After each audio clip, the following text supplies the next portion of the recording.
Recording in progress. ಓಂ ನಮೋ ಭಗವತೆ ವಾಸುದೇವಾಯ. ಓಂ ನಮೋ ಭಗವತೆ ವಾಸುದೇವಾಯ. ಓಂ ನಮೋ ಭಗವತೆ ವಾಸುದೇವಾಯ. ನಾರಾಯಣಂ ನಮಸ್ಕೃತ್ಯ ನರಂ ಚೈವ ನರೋತ್ತಮಂ ದೇವೀಂ ಸರಸ್ವತೀಂ ವ್ಯಾಸಂ ತತೋ ಜಯಮುದೀರಯೇತ್. ನಷ್ಟಪ್ರಾಯಶೋ ಭದ್ರೇಷು ನಿತ್ಯಂ ಭಾಗವತ ಸೇವಯ. ಭಗವತಿ ಉತ್ತಮ ಶ್ಲೋಕೆ ಭಕ್ತಿರ್ಭವತಿ ನೈಷ್ಠಿಕಿ. ಓಂ ಅಜ್ಞಾನತಿಮಿರಾಂಧಸ್ಯ ಜ್ಞಾನಾಂಜನಶಲಾಕಯ ಚಕ್ಷುರುನ್ಮಿಲಿತಂ ಯೇನ ತಸ್ಮೈ ಶ್ರೀಗುರವೇ ನಮಃ. ನಮೋ ವಿಷ್ಣುಪಾದಾಯ ಕೃಷ್ಣಪ್ರೇಷ್ಠಾಯ ಭೂತಲೆ ಶ್ರೀಮತೆ ಭಕ್ತಿವೇದಾಂತ ಸ್ವಾಮಿನಿತಿ ನಾಮಿನೆ. ನಮಸ್ತೆ ಸಾರಸ್ವತಿ ದೇವೆ ಗೌರವಾಣಿ ಪ್ರಚಾರಿಣೆ ನಿರ್ವಿಶೇಷ ಶೂನ್ಯವಾದಿ ಪಾಶ್ಚಾತ್ಯ ದೇಶತಾರಿಣೆ. ಜೈ ಶ್ರೀ ಕೃಷ್ಣ ಚೈತನ್ಯ ಪ್ರಭು ನಿತ್ಯಾನಂದ ಶ್ರೀ ಅದ್ವೈತ ಗದಾಧರ ಶಿವಾಸಾದಿ ಗೌರಭಕ್ತವೃಂದ. ಹರೇ ಕೃಷ್ಣ ಕೃಷ್ಣ ಕೃಷ್ಣ ಹರೇ ಹರೇ. ಹರೇ ರಾಮ ರಾಮ ರಾಮ ಹರೇ ಹರೇ. ಹರೇ ಕೃಷ್ಣ. ಶ್ರೀಮದ್ ಭಾಗವತ ಸ್ಕಂದ 1 ಅಧ್ಯಾಯ 3 ಶ್ಲೋಕ 9. ತುರ್ಯೇ ಧರ್ಮಕಲಾ ಸರ್ಗೇ ನರನಾರಾಯಣಾವೃಷಿ ಭೂತ್ವಾತ್ಮೋಪಶಮೋಪೇತಂ ಅಕರೋದ್ದುಶ್ಚರಂ ತಪಃ.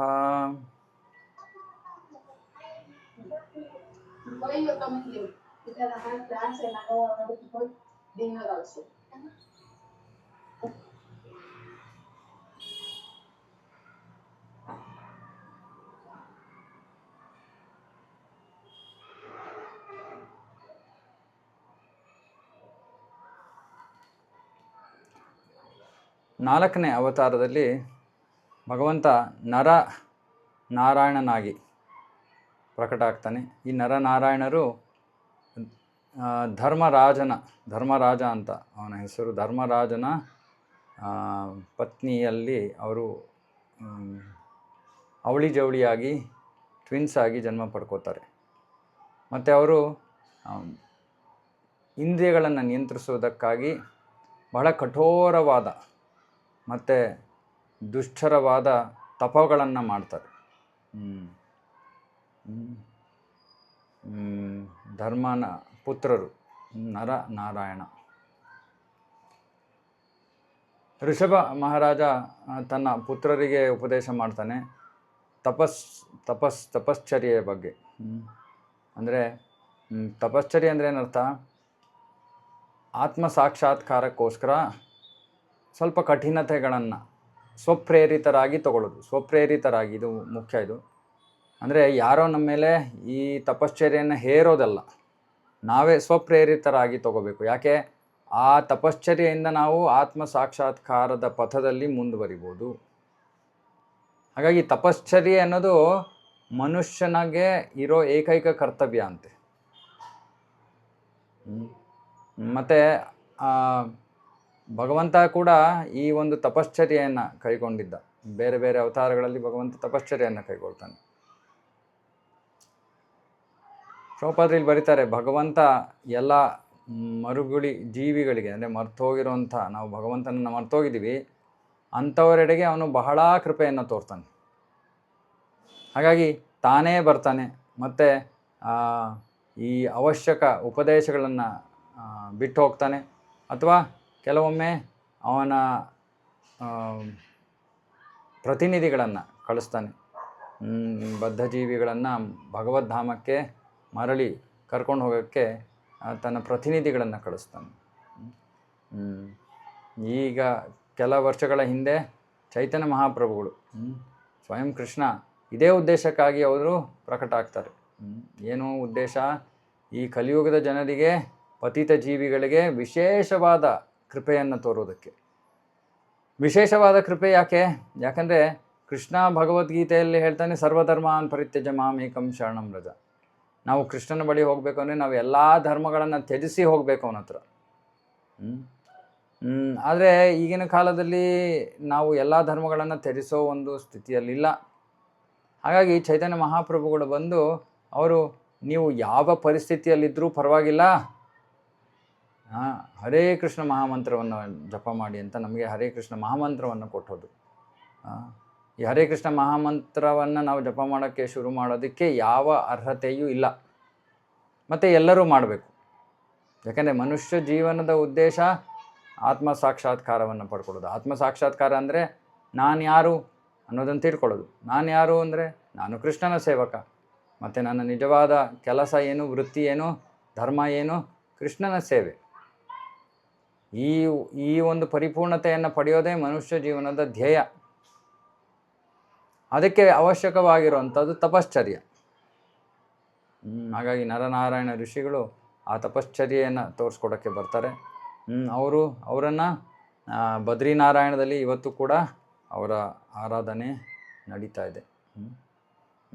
ಇನ್ನೊಂದು ವಿಷಯ ತಪಶ್ಚರ್ಯೆಯ ಬಗ್ಗೆ ಪ್ರಭುಪಾದರು ಬೇರೆ ಕಡೆ ಬರೀತಾರೆ, ನಮಗೆ ನಿಜವಾಗ್ಲೂ ಕೃಷ್ಣ ಪ್ರಜ್ಞೆಯಲ್ಲಿ ಬೇರೆ ಪಥಗಳಲ್ಲಿ ಇರೋಷ್ಟು ತಪಶ್ಚರ್ಯಗಳ ಹೋಲಿಕೆಯಲ್ಲಿ ನಮ್ಮ ತಪಶ್ಚರ್ಯೆ ಬಹಳ ಕಡಿಮೆ. ನಾವು ಜಾಸ್ತಿ ತಪಶ್ಚರ್ಯಗಳನ್ನು ಮಾಡೋದಿಲ್ಲ ನಾವು. ಉದಾಹರಣೆಗೆ ಇವಾಗ ಯಾರೋ ಜ್ಞಾನ ಮಾರ್ಗದಲ್ಲಿರೋರು ಎಲ್ಲ ತಮಗೆ ಬೇಕಾಗಿರೋದು ಎಲ್ಲವನ್ನು ಬಿಟ್ಬಿಡ್ಬೇಕು. ಅವರು ಏನೋ ಒಳ್ಳೆ ಆಹಾರ ತಿನ್ನೋದು ಅವ್ರಿಗೇನೋ ಆಸೆ ಇದೆ, ಯಾವುದೋ ಆಹಾರ ಪದಾರ್ಥವನ್ನು ಅದನ್ನು ಬಿಡಬೇಕು ಅವರು. ಒತ್ತಾಯಪೂರ್ವಕವಾಗಿ ಅವರು ತಮ್ಮ ಇಂದ್ರಿಯಗಳನ್ನು ನಿಯಂತ್ರಿಸ್ಕೋಬೇಕು. ಆದರೆ ಕೃಷ್ಣ ಪ್ರಜ್ಞೆಯಲ್ಲಿ ಅಂತಹ ಯಾವ ಕಠಿಣತೆಯೂ ಇಲ್ಲ. ಅಥವಾ ಯೋಗ ಪದ್ಧತಿಯಲ್ಲಿರೋರು ಬಹಳ ಕಠೋರವಾದ ಯಮ ನಿಯಮಗಳನ್ನು ಪಾಲನೆ ಮಾಡಬೇಕಾಗ್ಬೋದು. ಬಹಳ ಕೊರಿತಾ ಇರೋವಂಥ ನೀರಿನಲ್ಲಿ ನಿಂತ್ಕೋಬೇಕು, ಸುಡ್ತಾ ಇರೋ ಬಿಸಿಲಲ್ಲಿ ನಿಲ್ಲಬೇಕು, ಈ ಥರ ಏನೂ ಇಲ್ಲ ಕೃಷ್ಣ ಪ್ರಜ್ಞೆಯಲ್ಲಿ, ಭಕ್ತಿಯಲ್ಲಿ. ನಮ್ಮ ತಪಶ್ಚರ್ಯಗಳು ಬಹಳ ಸರಳ ಮತ್ತು ಸುಲಭ ಬೇರೆ ತಪಶ್ಚರ್ಯಗಳ ಹೋಲಿಕೆಯಲ್ಲಿ. ಉದಾಹರಣೆಗೆ ಈರುಳ್ಳಿ ಬೆಳ್ಳು ತಿನ್ನಬಾರ್ದು, ಬೆಳಗ್ಗೆ ಬೇಗ ಏಳಬೇಕು, ಬ್ರಹ್ಮಮುಹೂರ್ತದಲ್ಲಿ ಜಪ ಮಾಡಬೇಕು, ಅಸತ್ಸಂಗ ತ್ಯಾಗ ಮಾಡಬೇಕು. ಅಂದರೆ ಅಸತ್ಸಂಗ ಅಂದರೆ ಟಿ ವಿ ಇಂಥದ್ದೆಲ್ಲ ತ್ಯಾಗ ಮಾಡಬೇಕು. ನಮ್ಮ ಜೀವನದಲ್ಲಿ ಕೃಷ್ಣನನ್ನೇ ಕೇಂದ್ರ ಬಿಂದುವಾಗಿ ಮಾಡ್ಕೋಬೇಕು. ಇವೆಲ್ಲ ಬಹಳ ಸುಲಭ, ಬೇರೆ ತಪಶ್ಚರ್ಯಗಳ ಹೋಲಿಕೆಯಲ್ಲಿ ಬಹಳ ಸುಲಭ. ಮತ್ತು ಇದನ್ನು ಮಾಡಿದ್ರೆ ನಾವು ಬಹಳ ಸುಲಭವಾಗಿ ನಮ್ಮ ಇಂದ್ರಿಯಗಳನ್ನು ನಿಯಂತ್ರಿಸಬಹುದು. ಬಹಳ ಕಠೋರವಾದ ತಪಶ್ಚರ್ಯಗಳು ಮಾಡೋ ಅವಶ್ಯಕತೆ ಇಲ್ಲ. ಅತ ಶ್ರೀಕೃಷ್ಣನ ನಾಮಾದಿ ನ ಭವೇದ್ ಗ್ರಾಯಂ ಇಂದ್ರಿಯೈ ಸೇವನ್ಮುಖೇ ಜಿಹ್ವಾದೌ ಲೋಭಮೋಹಿ ಸುಧರ್ಮತಿ. ಆ ಜಿವ ತಾರ ಮಧ್ಯೆ ಜಿವ ಅತಿ ಲೋಭಮೋಹಿ ಸುಧರ್ಮತಿ. ಈ ನಾಲಿಗೆ ಅನ್ನೋದು ಬಹಳ ಕಠಿಣ, ದುಸ್ತರವಾದದ್ದು. ಅದನ್ನು ನಿಯಂತ್ರಿಸೋದು ಬಹಳ ಕಷ್ಟ. ಅರೆ ಆ ನಾಲಿಗೆಯನ್ನು ನಿಯಂತ್ರಿಸ್ಬಿಟ್ರೆ ಹೇಗೆ? ಕೃಷ್ಣನ ನಾಮವನ್ನು ಜಪ ಮಾಡೋದ್ರಿಂದ ಮತ್ತು ಕೃಷ್ಣ ಪ್ರಸಾದವನ್ನು ಸ್ವೀಕಾರ ಮಾಡೋದ್ರಿಂದ ಎಲ್ಲ ಇಂದ್ರಿಯಗಳು ತಂತಾನೇ ನಿಯಂತ್ರಣಕ್ಕೆ ಬಂದ್ಬಿಡುತ್ತೆ. ಹಾಗಾಗಿ ಆ ಕಠೋರ ತಪಶ್ಚರ್ಯಗಳಿಲ್ಲದೇನೆ ನಾವು ಪರಿಪೂರ್ಣತೆಯನ್ನು ಪಡ್ಕೋಬೋದು. ಅರೆ ನರನಾರಾಯಣ ಋಷಿಗಳು ಬಂದಿದ್ದ ತಪಶ್ಚರ್ಯೆಯನ್ನು ತೋರಿಸೋದಕ್ಕೆ, ತಪಶ್ಚರ್ಯೆ ಮಾರ್ಗವನ್ನು ತೋರಿಸೋದಕ್ಕೆ. ಶ್ಲೋಕ 10. ಪಂಚಮ ಕಪಿಲೋ ನಾಮ ಸಿದ್ದೇಶ ಕಾಲ ವಿಪ್ಲುತಂ ಪ್ರೋವಾಚಾಸುರಯೇ ಸಾಂಖ್ಯಂ ತತ್ವಜ್ಞಾನ ವಿನಿರ್ಣಯಂ. 5ನೇ ಅವತಾರ ಕಪಿಲದೇವ. ಅವನು ಎಲ್ಲ ಪರಿಪೂರ್ಣ ಜೀವಿಗಳಲ್ಲಿ ಅಗ್ರೇಸರನು, ಶ್ರೇಷ್ಠ, ಎಲ್ಲರಿಗಿಂತ ಶ್ರೇಷ್ಠನಾದವನು, ಎಲ್ಲ ಪರಿಪೂರ್ಣ ಜೀವಿಗಳಲ್ಲಿ ಅತಿ ಶ್ರೇಷ್ಠನಾದವನು. ಅವನು ಈ ಸಾಂಖ್ಯ ಜ್ಞಾನವನ್ನು ಆಸುರಿ ಬ್ರಾಹ್ಮಣ ಅನ್ನೋನಿಗೆ ಅವನು ಆ ಜ್ಞಾನವನ್ನು ಕೊಡ್ತಾನೆ. ಯಾಕಂದರೆ ಕಾಲಕ್ರಮೇಣ ಆ ಜ್ಞಾನ ನಷ್ಟವಾಗೋಗಿತ್ತು. ಸೊ ವಿಶೇಷವಾಗಿ ಕಪಿಲ ಮುನಿಗಳು ಈ ಸಾಂಖ್ಯ ಯೋಗವನ್ನು ಪ್ರತಿಪಾದಿಸಿದ್ರು.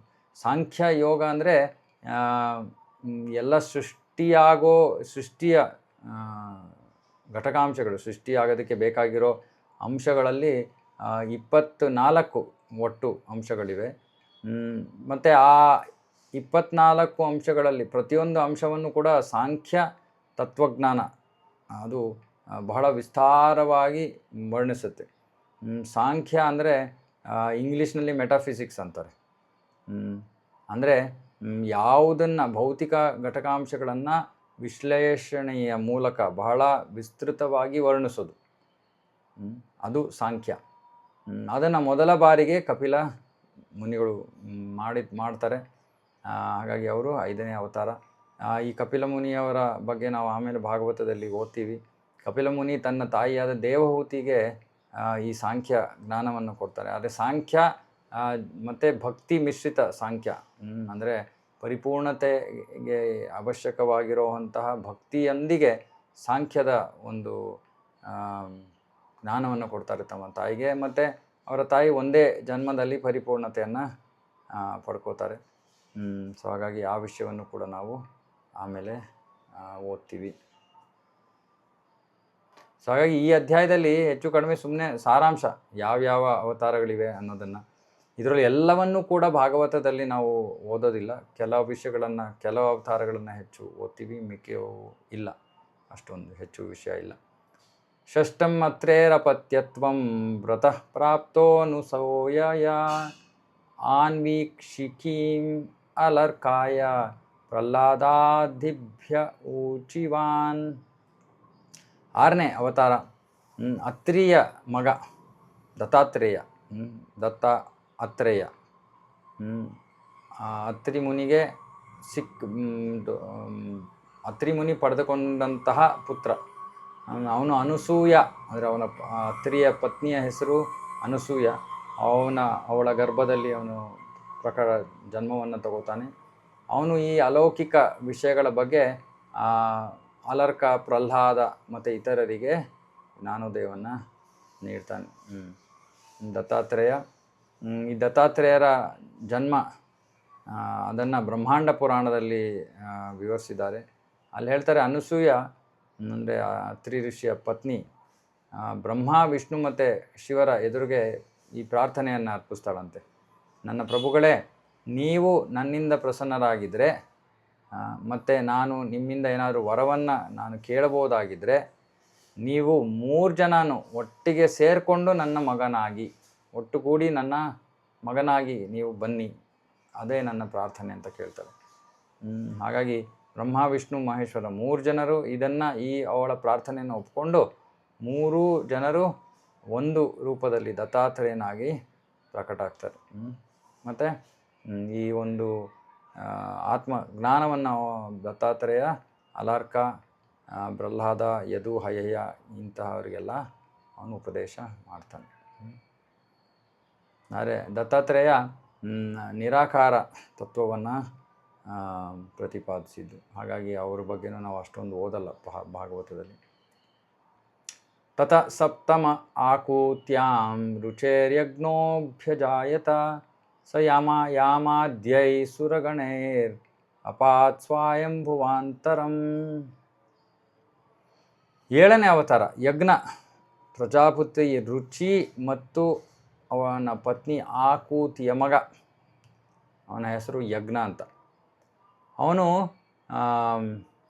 ಸ್ವಯಂಭುವ ಮನು ಬದಲಾಗ್ತಾ ಇದ್ದಿದ್ದ ಸಮಯದಲ್ಲಿ ಅವನು ಆ ಕಾಲವನ್ನು ಅವನು ನಿಯಂತ್ರಿಸ್ತಾನೆ. ಮತ್ತು ಯಾಮ, ಅವನ ಮಗ ಯಾಮ ಅನ್ನೋ ದೇವತೆಗಳು ಅವನಿಗೆ ಸಹಾಯವನ್ನು ಮಾಡ್ತಾರೆ.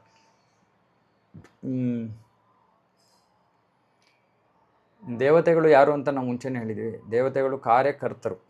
ಯಾವ ಕಾರ್ಯಕರ್ತರು? ಈ ಭೌತಿಕ ಜಗತ್ತನ್ನು ನಡೆಸೋದಕ್ಕೆ ಬೇಕಾಗಿರೋ ಬೇರೆ ಬೇರೆ ವಿಭಾಗಗಳ ಅಥವಾ ಡಿಪಾರ್ಟ್ಮೆಂಟ್ಗಳ ಕಾರ್ಯಕರ್ತರು. ಅವರಿಗೆ ಈ ಒಂದು ಹುದ್ದೆಗಳನ್ನು ಬಹಳ ಮುಂದುವರೆದಿರುವಂಥ ಜೀವಿಗಳಿಗೆ ಕೊಡಲಾಗತ್ತೆ. ನಾನು ಹೇಳಿದ್ನಲ್ಲ, ಇದನ್ನು ಆಯ್ಕೆ ಮಾಡ್ತಾನೆ ಭಗವಂತ. ಎಲೆಕ್ಷನ್ ಅಲ್ಲ, ಆಯ್ಕೆ. ಅವನೇ ಆಯ್ಕೆ ಮಾಡ್ತಾನೆ. ಮತ್ತು ಅಂತಹ ಪುಣ್ಯ ಜೀವಿಗಳು ಇಲ್ಲದೇ ಇರುವಾಗ ಭಗವಂತ ತಾನೇ ಅವತರಿಸ್ತಾನೆ, ಆ ಸ್ಥಾನಗಳನ್ನು ತಗೋತಾನೆ. ಬ್ರಹ್ಮ, ಪ್ರಜಾಪತಿ, ಇಂದ್ರ ಇಂಥ ಸ್ಥಾನಗಳನ್ನು ಅವನೇ ತಗೋತಾನೆ. ಸ್ವಯಂಭುವಿನ ಸಮಯದಲ್ಲಿ, ಸ್ವಯಂಭುವ ಮನುವಿನ ಸಮಯದಲ್ಲಿ, ಇವಾಗ ವೈವಸ್ವತ ಮನುವಿನ ಸಮಯ, ಸ್ವಯಂಭುವ ಮನುವಿನ ಸಮಯದಲ್ಲಿ ಇಂದ್ರನ ಸ್ಥಾನವನ್ನು ತಗೊಳ್ಳೋದಕ್ಕೆ ಯಾವ ಯೋಗ್ಯ ಜೀವಿ ಇರಲಿಲ್ಲ. ಆಗ ಭಗವಂತ ತಾನೇ ಆ ಇಂದ್ರನ ಸ್ಥಾನವನ್ನು ತಗೋತಾನೆ. ಆದರೆ ಅವನು ಯಜ್ಞ ಅನ್ನೋ ಹೆಸರೊಂದಿಗೆ ಅವನು ಜನ್ಮವನ್ನು ಪಡ್ಕೋತಾನೆ. ಪ್ರಜಾಪತಿ ರುಚಿ ಮತ್ತು ಆಕೂತಿಯ ಮಗನಾಗಿ ಭಗವಂತ ಯಜ್ಞ ಎಂಬ ಹೆಸರಿನೊಂದಿಗೆ ಅವನು ಜನ್ಮವನ್ನು ತಗೋತಾನೆ. ಮತ್ತು ಅವನು ಇಂದ್ರನ ಸ್ಥಾನವನ್ನು ತಗೊಂಡು ಎಲ್ಲ ಈ 3 ಲೋಕಗಳನ್ನು ನಡೆಸ್ತಾನೆ. ಸೊ ಹಾಗಾಗಿ ಇದು ಭಗವಂತನ ಇನ್ನೊಂದು ಅವತಾರ. ಅಷ್ಟಮೇ ಮೇರು ದೇವ್ಯಾಂ ತು ನಾಭಿರ್ಜಾತ ಉರುಕ್ರಮಃ ದರ್ಶಯನ್ ವರ್ತ್ಮಧೀರಾಣಾಂ ಸರ್ವಾಶ್ರಮ ನಮಸ್ಕೃತಂ.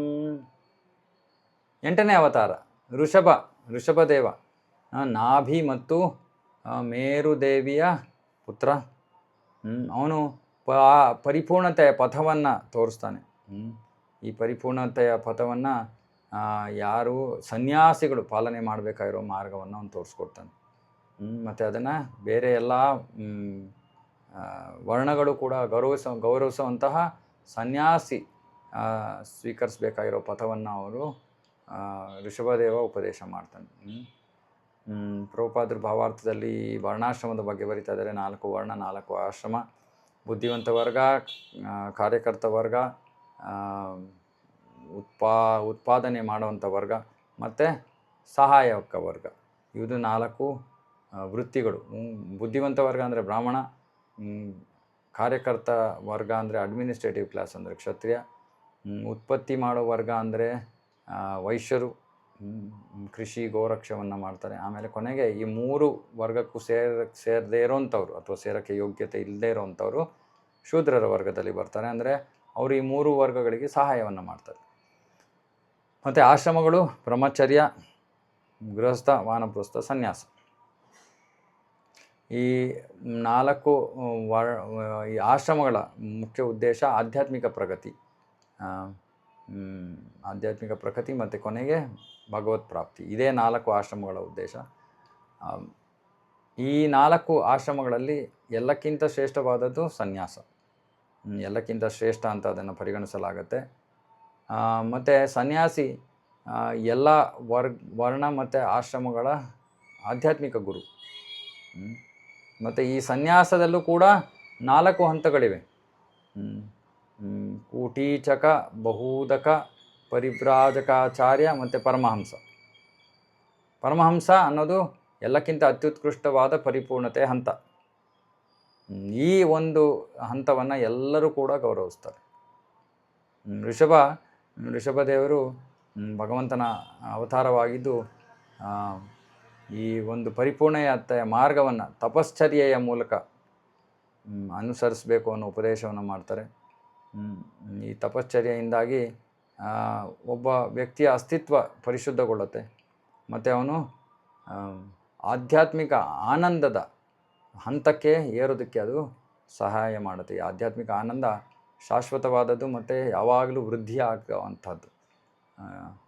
ಸೊ ಹಾಗಾಗಿ ತಪಶ್ಚರ್ಯೆ ಇಲ್ಲದೆ ನಾವು ಆಧ್ಯಾತ್ಮಿಕ ಮಾರ್ಗದಲ್ಲಿ ಮುಂದುವರೆಯೋಕ್ಕಾಗಲ್ಲ. ಅದನ್ನು ನಾನು ಆಗಲೇ ಹೇಳಿದೆ.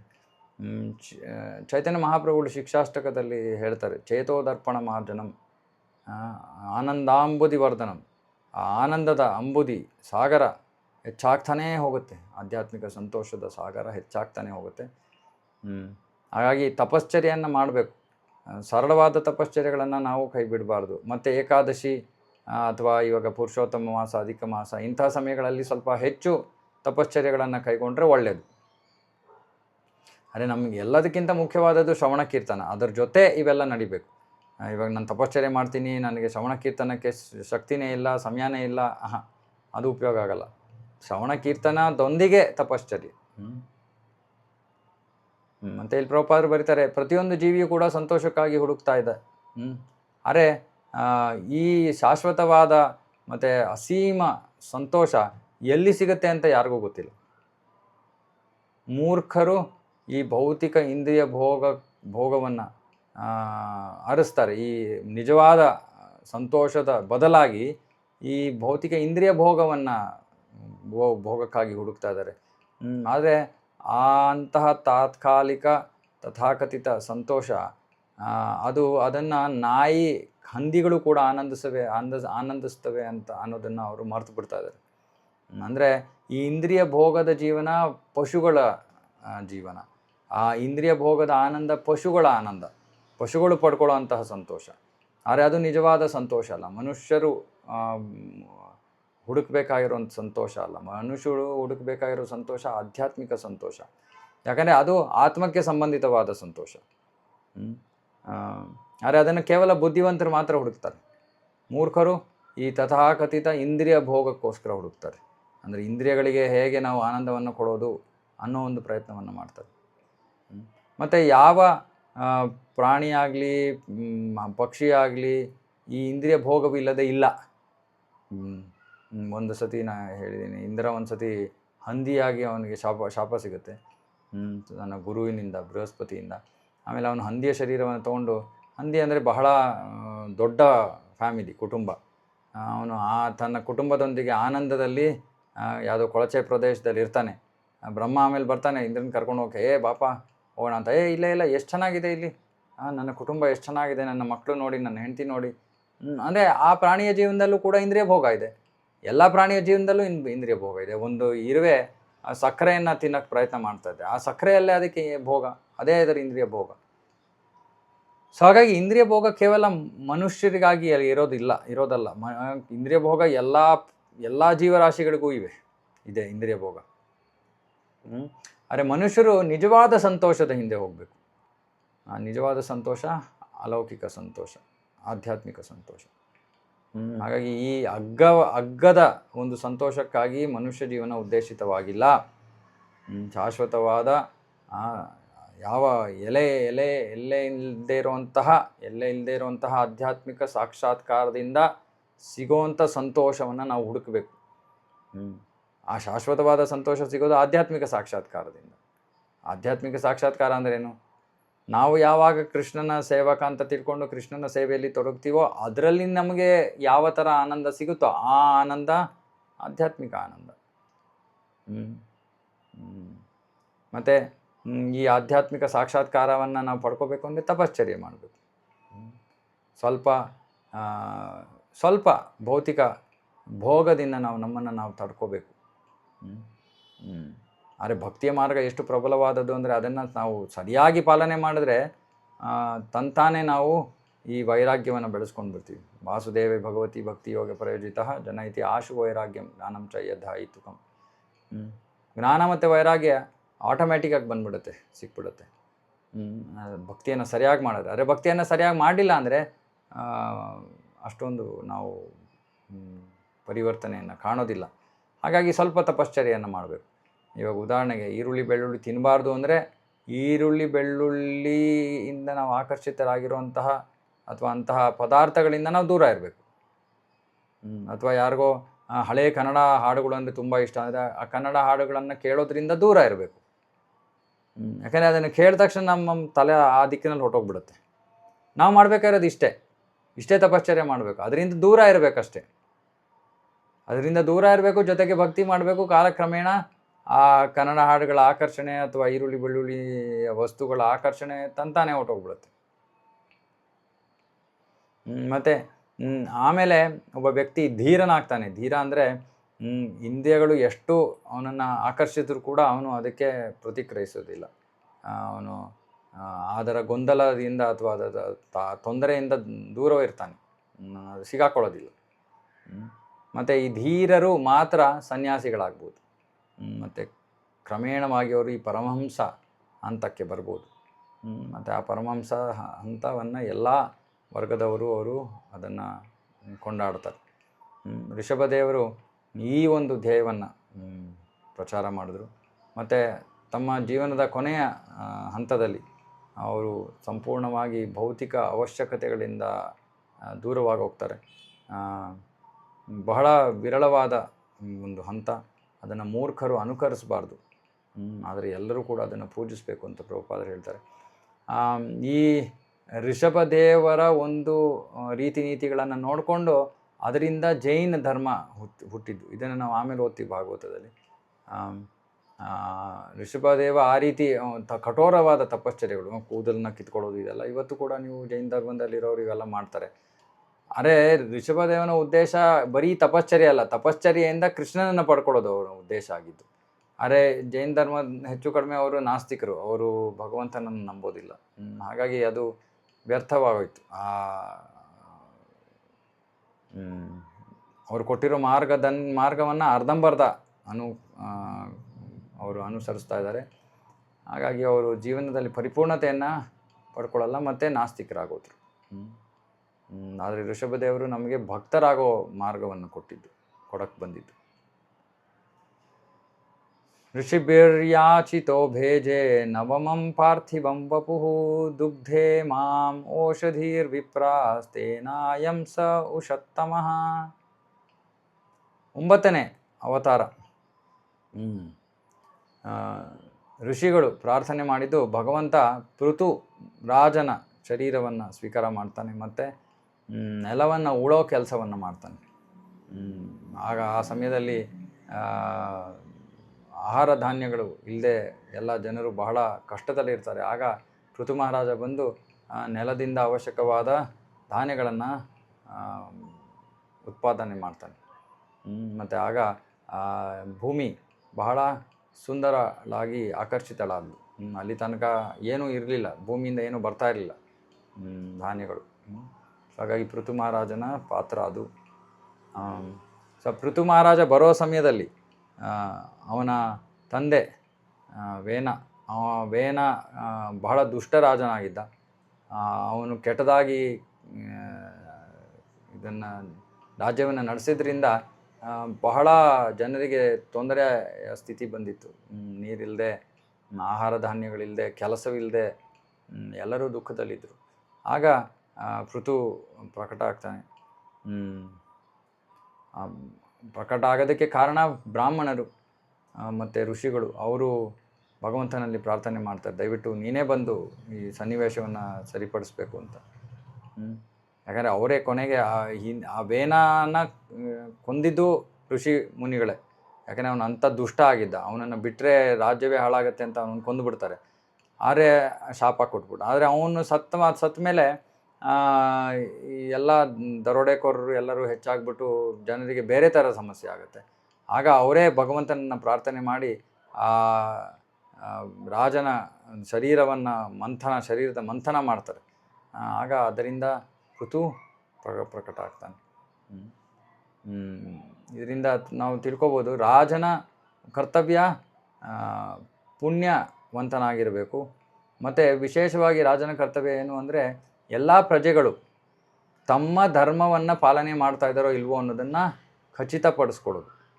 ಮತ್ತು ಅವರಿಗೆ ಏನಾದರೂ ಗೊಂದಲ ಇದ್ದರೆ, ತೊಂದರೆ ಇದ್ದರೆ ಅದನ್ನು ಪಾಲನೆ ಮಾಡೋದಕ್ಕೆ ಅದಕ್ಕೆ ಸೂಕ್ತವಾದ ಸರಿಯಾದ ಸೌಕರ್ಯಗಳನ್ನು ಕೊಡೋದು. ಇದು ರಾಜನ ಕರ್ತವ್ಯ. ಅದರಿಂದ ಏನಾಗ್ತಾಯಿತ್ತು, ಪ್ರಜೆಗಳು ಎಲ್ಲ ರೀತಿಗಳಲ್ಲೂ ಚೆನ್ನಾಗಿ ಜೀವನವನ್ನು ನಡೆಸೋಕ್ಕೆ ಸಾಧ್ಯ ಆಗ್ತಾಯಿತ್ತು. ಆದರೆ ಇಂತಹ ಕರ್ತವ್ಯದ ಒಂದು ಕರ್ತವ್ಯ ನಿರ್ವಹಣೆಯಲ್ಲಿ ಲೋಪವಾದಾಗ ಬುದ್ಧಿವಂತ ವರ್ಗದವರು ಅಂದರೆ ಬ್ರಾಹ್ಮಣರು ಕ್ಷತ್ರಿಯನನ್ನು ಅಂದರೆ ರಾಜನನ್ನು ಸ್ಥಾನದಿಂದ ತೆಗೆದುಹಾಕಬೇಕು. ಆದರೆ ಬ್ರಾಹ್ಮಣ ವರ್ಗದವರು ರಾಜರಾಗೋದಿಲ್ಲ.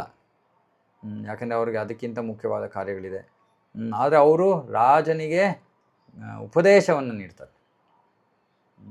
ಹಾಗಾಗಿ ಅವರೇನು ಮಾಡ್ತಾರೆ, ಅವರೇ ರಾಜರಾಗೋ ಬದಲು ಅವರು ಭಗವಂತನಲ್ಲಿ ಪ್ರಾರ್ಥನೆ ಮಾಡ್ತಾರೆ, ಅಪ್ಪ ಭಗವಂತ ನೀನೇ ಕ್ಷತ್ರಿಯನಾಗಿ ಬಂದು ರಾಜನಾಗಿ ಬಂದು ಈ ರಾಜ್ಯವನ್ನು ನಡೆಸು ಅಂತ. ಆಗ ಭಗವಂತ ಪೃಥು ಮಹಾರಾಜನಾಗಿ ಪ್ರಕಟ ಆಗ್ತಾನೆ. ಆದರೆ ಪೃಥು ಮಹಾರಾಜ ಶಕ್ತ್ಯಾವೇಶ ಅವತಾರ, ಅಂದರೆ ಒಬ್ಬ ಜೀವಿಯನ್ನು ಸಶಕ್ತಗೊಳಿಸ್ತಾನೆ ಭಗವಂತ. ಮತ್ತು ಇಲ್ಲಿ ಪ್ರಭುಪಾದರು ಬರ್ತಾರೆ, ನಿಜವಾದ ಬುದ್ಧಿವಂತ ವ್ಯಕ್ತಿಗಳು ಅಥವಾ ಯೋಗ್ಯ ಬ್ರಾಹ್ಮಣರು ಯಾವತ್ತೂ ರಾಜಕೀಯವನ್ನು ಪ್ರವೇಶ ಮಾಡೋದಿಲ್ಲ.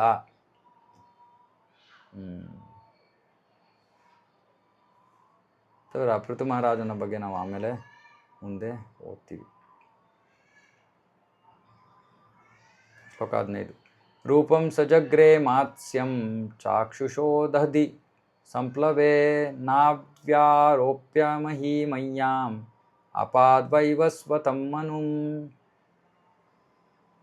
ಚಾಕ್ಷುಷ ಮನುವಿನ ಸಮಯದಲ್ಲಿ ಸಂಪೂರ್ಣ ಪ್ರಳಯವಾಗುತ್ತೆ. ಮತ್ತು ಇಡೀ ಜಗತ್ತು ನೀರಿನೊಳಗೆ ನೆಲಸಮವಾದಾಗ ಭಗವಂತ ಆಗ ಮತ್ಸ್ಯ ರೂಪವನ್ನು ತಗೊಂಡು ವೈವಸ್ವತ ಮನುವನ್ನು ರಕ್ಷಿಸ್ತಾನೆ ಮತ್ತು ಮುಂದಿನ ಯುಗವನ್ನು ಪ್ರಾರಂಭ ಮಾಡ್ತಾನೆ. ಒಬ್ರೊಬ್ಬರು ಆಚಾರ್ಯರು ಒಂದೊಂದು ರೀತಿ ಹೇಳ್ತಾರೆ.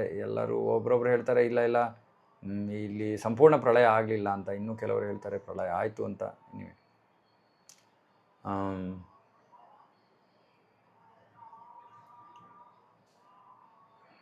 ಸೊ ಈ ಒಂದು ಸತ್ಯವ್ರತನ ಕತೆ ಇದನ್ನು ನಾವು ಆಮೇಲೆ ಭಾಗವತದಲ್ಲಿ ಓದ್ತೀವಿ. ಸತ್ಯವ್ರತ ರಾಜ ಅವನನ್ನು ರಕ್ಷಿಸೋದು ಮತ್ಸ್ಯಾವತಾರ. ಮತ್ತು ಅವನ ಜೊತೆ ಎಲ್ಲ ಋಷಿಗಳು ಮತ್ತು ಅವಶ್ಯಕವಾದ ಬೀಜಗಳನ್ನೆಲ್ಲ ತೊಗೊಂಡು ಅವನು ಮುಂದಿನ ಸತ್ಯಯುಗಕ್ಕೆ ಹೋಗ್ತಾನೆ. ಆದರೆ ಆಗ ಆ ಮತ್ಸ್ಯ ಒಂದು ದೊಡ್ಡ ಗಾತ್ರದ ಒಂದು ಮೀನಿನ ರೂಪವನ್ನು ಭಗವಂತ ತಗೊಂಡು ಈ ಎಲ್ಲ ಋಷಿಮುನಿಗಳು, ರಾಜ ಇತ್ಯಾದಿ ಬೇರೆ ಅವಶ್ಯಕವಾದ ಎಲ್ಲ ಜೀವಿಗಳನ್ನು ಒಂದು ದೊಡ್ಡ ಹಡಗಿನಲ್ಲಿ ಆ ಪ್ರಳಯದ ಜಲದ ಮೂಲಕ ಅವನು ಎಳ್ಕೊಂಡು ಹೋಗ್ತಾನೆ. ವಾಸುಕಿಯನ್ನು ತನ್ನ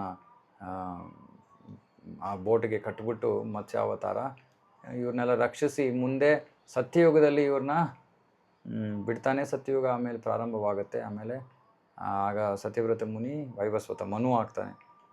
ಮನು ಆಗಿ ಆ ಒಂದು ಮನ್ವಂತರವನ್ನು ನಡೆಸ್ತಾನೆ. ಸೊ ಇದು ತುಂಬ ಚೆನ್ನಾಗಿರುವಂತಹ ಕಥೆ ಆಮೇಲೆ ಬರುತ್ತೆ. ಶ್ಲೋಕ 16. ಸುರಾಸುರಾಣಾಂ ಉದಧಿಂ ಮತ್ನಥಾಂ ಮಂದರಾಚಲಂ ದದ್ರೇ ಕಮಠರೂಪೇಣ ಪೃಷ್ಠ ಏಕಾದಶೇ ವಿಭು.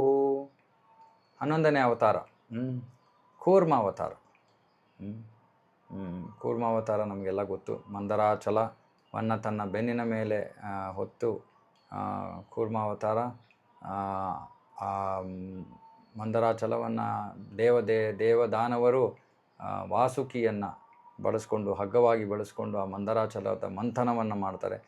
ಮಂದರಾಚಲ ಪರ್ವತ ಬಹಳ ಭಾರವಾಗಿದ್ದು ಅದು ನೀರಿನೊಳಗೆ ಮುಳುಗೋದಾಗ ಭಗವಂತ ಕೂರ್ಮಾವತಾರವನ್ನು ತಾಳಿ ಅದನ್ನು ಅವನ ಬೆನ್ನಿನ ಮೇಲೆ ಹೊತ್ಕೊಂಡು ಆ ಒಂದು ಮಂಥನಕ್ಕೆ ಅವನು ನೆರವಾಗ್ತಾನೆ. ಇದು ಅಮೃತವನ್ನು ತೆಗೆಯೋ ಒಂದು ಉದ್ದೇಶದಿಂದ ನಡೆದಿದ್ದಂತಹ ಘಟನೆ. ಯಾಕೆ ಅಮೃತ ಬೇಕಾಗಿತ್ತು? ಯಾಕಂದರೆ ದೇವತೆಗಳು ದಾನವರ ಕೈಯಲ್ಲಿ ಸೋತೋಗಿದ್ರು. ಆಗ ದೇವತೆಗಳು ಹೋಗಿ ಭಗವಂತನಲ್ಲಿ ಪ್ರಾರ್ಥನೆ ಮಾಡಿದ್ರು, ಏನಪ್ಪ ಮಾಡಬೇಕು ಅಂತ. ಭಗವಂತ ಹೇಳ್ದ, ನಿಮ್ಮ ಟೈಮ್ ಸರಿಗಿಲ್ಲ, ಇವಾಗ ಸುಮ್ಮನಿದ್ಬಿಡಿ, ಅವ್ರ ಜೊತೆ ಯುದ್ಧ ಮಾಡೋಕ್ಕೆ ಹೋಗಬೇಡಿ, ಅವ್ರ ಜೊತೆ ಹೋಗಿ ಇಬ್ಬರೂ ಸೇರಿಕೊಂಡು ಅಮೃತದ ಮಂಥನವನ್ನು ಮಾಡಿ ಈ ಕ್ಷೀರಸಾಗರದಲ್ಲಿ. ಮತ್ತು ಆ ಅಮೃತ ಬಂದಾಗ ಅಮೃತವನ್ನು ನಾನು ನಿಮಗೆ ತಲುಪಿಸ್ತೀನಿ, ನೀವು ಅದನ್ನು ತೊಗೊಂಡ್ಬಿಟ್ಟು ಅಮರರಾಗಿ ಅಂತ. ಅಮರರಾಗಿ ಅಂದರೆ ಬಹಳ ದೀರ್ಘ ಆಯಸ್ಸು.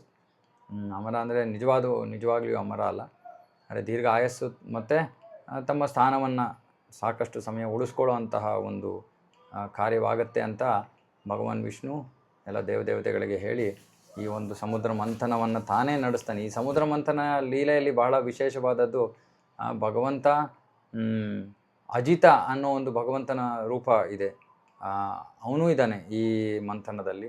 ಮತ್ತು ಕೂರ್ಮ ಅವತಾರ, ಆಮೇಲೆ ಅಮೃತ ಬಂದಾದಮೇಲೆ ಮೋಹಿನಿ ಮೂರ್ತಿ. ಸೊ ಹೀಗೆ 3 ಅವತಾರಗಳು ಒಂದು ಲೀಲೆಯಲ್ಲಿ. ಅದ್ಭುತವಾದ ಲೀಲೆ ಇದು. ಇದನ್ನು ಕೂಡ ನಾವು ಬಹಳ ಡೀಟೇಲಲ್ಲಿ ಓದ್ತೀವಿ ಆಮೇಲೆ. ಶ್ಲೋಕ 17. ಧಾನ್ವಂತರಂ ದ್ವಾದಶಮಂ ತ್ರಯೋದಶಮಮೇವ ಚ ಆಪಯಯತ್ ಸುರಾನ್ ಅನ್ಯಾನ್ ಮೋಹಿನ್ಯಾ ಮೋಹಯನ್ ಸ್ತ್ರೀಯ. ಇದೇ ಧನ್ವಂತರಿ ಕೂಡ ಬರ್ತಾನೆ. ಇದೇ ಒಂದು ಲೀಲೆಯಲ್ಲಿ 12ನೇ ಅವತಾರ ಧನ್ವಂತರಿ, ಯಾಕಂದರೆ ಅವನೇ ಅಮೃತವನ್ನು ತೊಗೊಂಡು ಬರೋದು.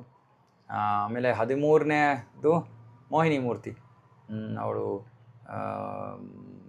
ನಾಸ್ತಿಕರನ್ನು ಮೋಹಗೊಳಿಸಿ, ಅಸುರರನ್ನು ಮೋಹಗೊಳಿಸಿ ಆ ಅಮೃತವನ್ನು ದೇವತೆಗಳಿಗೆ ಕುಡಿಯೋಕ್ಕೆ ಕೊಡ್ತಾಳೆ. ಸೊ ಹಾಗಾಗಿ ಇನ್ನೊಂದು 18. ಚತುರ್ದಶಂ ನಾರಸಿಂಹಂ ಬಿಭ್ರದ್ದೈತೇಂದ್ರ ಮೂರ್ಜಿತಂ ದದಾರಕರಜೈರ್ ಊರಾವ್ ಎರಕಾಂ ಕಟಕೃದ್ ಯಥಾ. 14ನೇ ಅವತಾರ ನರಸಿಂಹದೇವ. ಅವನು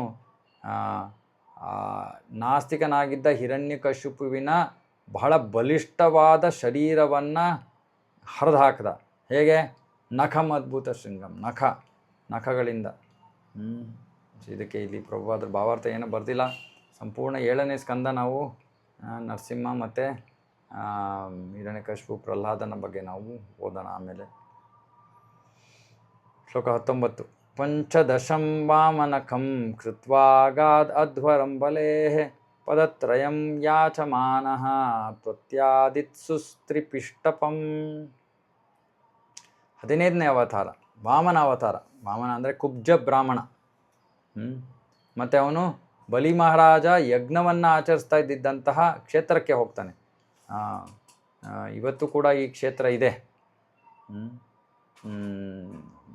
ಭೃಗುಖಚ್ ಅಂತ, ಭರೂಚ್ ಅಂತ ಕರೀತಾರೆ ಅದನ್ನು, ಗುಜರಾತಲ್ಲಿದೆ ಭೃಗುಖಚ್ ಅಂತ. ಅಲ್ಲಿ ವಾಮನ ದೇವನ ದೇವಸ್ಥಾನ ಇದೆ. ಈ ಯಜ್ಞ ನಡೆದಿದ್ದಂಥ ಜಾಗ ಇದೆ. ಭಗವಂತ ವಾಮನನಾಗಿ ಈ 3 ಲೋಕಗಳನ್ನು ಅವನು ಪಡಿಬೇಕು ಅನ್ನೋ ಉದ್ದೇಶ ಇತ್ತು ಅವನಿಗೆ, ಅವನಲ್ಲಿ. ಆದರೆ ಅವನು ಬಲಿ ಮಹಾರಾಜನಿಂದ ಸುಮ್ಮನೆ 3 ಹೆಜ್ಜೆಗಳಷ್ಟು ನೆಲಕ್ಕಾಗಿ ನೆಲದ ದಾನವನ್ನು ಬೇಡ್ತಾನೆ. ಇದ್ರ ಬಗ್ಗೆನೂ ಕೂಡ ನಾವು ಆಮೇಲೆ ಭಾಳ ಸವಿಸ್ತಾರವಾಗಿ ಶ್ರವಣ ಮಾಡ್ತೀವಿ. ಇದರಲ್ಲಿ ಒಂದು ಮುಖ್ಯವಾದ ವಿಷಯ ಅಂದರೆ, ಭಗವಂತ ಯಾರಿಗಾದರೂ ಅವನು ಯಾರಿಗೆ ಯೋಗ್ಯರಾಗಿದ್ದಾರೋ ಅಂಥವ್ರಿಗೆ ಏನು ಬೇಕಾದ್ರೂ ಕೊಡ್ಬೋದು, ಮತ್ತು ಅಯೋಗ್ಯರಿಂದ ಏನು ಬೇಕಾದ್ರೂ ತೊಗೋಬೋದು. ಇವಾಗ ಬಲಿ ಮಹಾರಾಜ ಒಬ್ಬ ಮಹಾಭಕ್ತ. ಆದರೆ ಒಂದೊಂದ್ಸತಿ ಭಕ್ತರು ಕೂಡ ಒಂದು ಸ್ವಲ್ಪ ಯಾವುದೋ ಒಂಚೂರು ಬೇಡದೇ ಇರೋ ಗುಣಗಳಿರುತ್ತೆ, ಅನರ್ಥಗಳಿರುತ್ತವೆ. ಬಲಿ ಮಹಾರಾಜನ ಮನಸ್ಸಿನಲ್ಲಿ ತಕ್ಷಣ ಅಹಂಕಾರ ಬಂದ್ಬಿಡ್ತು. ನಾನು ತ್ರಿಲೋಕಗಳ ರಾಜ ಅಂತ. ಅಹಂಕಾರದಲ್ಲಿ ಅವನು ಮುಳುವಾಗಿದ್ದಾಗ ಭಗವಂತನ ಈ ಒಂದು ಲೀಲೆ ನಡೆಯುತ್ತೆ. ಉದ್ದೇಶ ಆ ಅಹಂಕಾರವನ್ನು ಮುರಿಯೋದೇ ಆಗಿತ್ತು. ಮತ್ತು ಅವನು ಸ್ಥಾನದ ತಾನು ಈ 3 ಲೋಕಗಳ ಒಡೆಯ ಅಂತ ಅವನು ಆ ಸ್ಥಾನದಿಂದ ಕೂಡ ಗರ್ಭಿತನಾಗಿದ್ದ. ಹಾಗಾಗಿ ಭಗವಂತ ಏನು ಮಾಡ್ದ, ಆ ಸ್ಥಾನವನ್ನೇ ಕಿತ್ಕೊಂಡ್ಬಿಟ್ಟ, ಎಲ್ಲವನ್ನೂ ಕಿತ್ಕೊಂಡ್ಬಿಟ್ಟ ಬಲಿಯಿಂದ. ಕಿತ್ಕೊಂಡಿದ್ದು ಕೊನೆಗೇನಾಯಿತು, ಬಲಿಗೆ ಏನೂ ಸಿಗಲಿಲ್ವ? ಇಲ್ಲ, ಕೊನೆಗೆ ಭಗವಂತ ತನ್ನನ್ನು ತಾನು ಬಲಿ ಮಹಾರಾಜನಿಗೆ ಕೊಟ್ಕೊಂಡ. ಸುತಲ ಲೋಕದಲ್ಲಿ ಅವನು ಬಲಿ ಮಹಾರಾಜನಿಗೆ ಜಾಗ ಕೊಟ್ಟು ಅವನ ದ್ವಾರಪಾಲಕನಾಗಿ ಹೋಗ್ತಾನೆ ಭಗವಂತ. ಹಾಗಾಗಿ ಯಾವತ್ತೂ ಕೂಡ ಭಗವಂತ ಭಕ್ತರಿಗೆ ತೊಂದರೆ ಆಗೋ ರೀತಿಯಲ್ಲಿ ನಡ್ಕೊಳ್ಳಲ್ಲ. ಅವನು ಮಾಡೋವಂಥ ಕಾರ್ಯಗಳು ಭಕ್ತರಿಗೆ ಅರ್ಥ ಆಗದೆ ಇರ್ಬೋದು. ಏನಕ್ಕೆ ಈ ಥರ ಆಗ್ತಾಯಿದೆ ನನ್ನ ಜೀವನದಲ್ಲಿ, ಯಾಕೆ ಈ ಥರ ಕಷ್ಟ ಇದೆ ಅಂತ. ಆದರೆ ಕೃಷ್ಣನಿಗೆ ಗೊತ್ತು, ಅವನು ಯಾಕೆ ಅಂತಹ ಸನ್ನಿವೇಶವನ್ನು ಆಗೋದಕ್ಕೆ ಅನುಮತಿ ಕೊಡ್ತಾ ಇದ್ದಾನೆ, ಅವಕಾಶ ಮಾಡಿಕೊಡ್ತಾ ಇದ್ದಾನೆ ಅಂತ ಅವನಿಗೆ ಗೊತ್ತು. ಉದ್ದೇಶ ನಮಗೆ ಒಳ್ಳೆಯದೇ ಆಗೋದಕ್ಕೋಸ್ಕರ, ಬೇರೆ ಕಾರಣ ಇಲ್ಲ. ನಮ್ಗೆ ಒಳ್ಳೇದಾಗೋಕ್ಕೋಸ್ಕರನೇ ಅವನು ನಮ್ಮ ಭಕ್ತರ ಜೀವನದಲ್ಲಿ ಏನು ಮಾಡಿದ್ರು ಕೂಡ ಅದು ನಮ್ಮ ಒಳಿತಿಗಾಗಿ. ಇದನ್ನು ನಾವು ತಿಳ್ಕೊಬೇಕು. ಅದು ನಮಗೆ ಬೇರೆಯಾಗಿ ಕಾಣ್ಬೋದು, ಆದರೂ ಕೂಡ ಅವನು ನಮ್ಮ ಒಳ್ಳೆಯದಕ್ಕೋಸ್ಕರನೇ ಮಾಡ್ತಾ ಇದ್ದಾನೆ ಅನ್ನೋ ಒಂದು ಭರವಸೆ, ನಂಬಿಕೆ ನಮಗೆ ಇರಬೇಕು.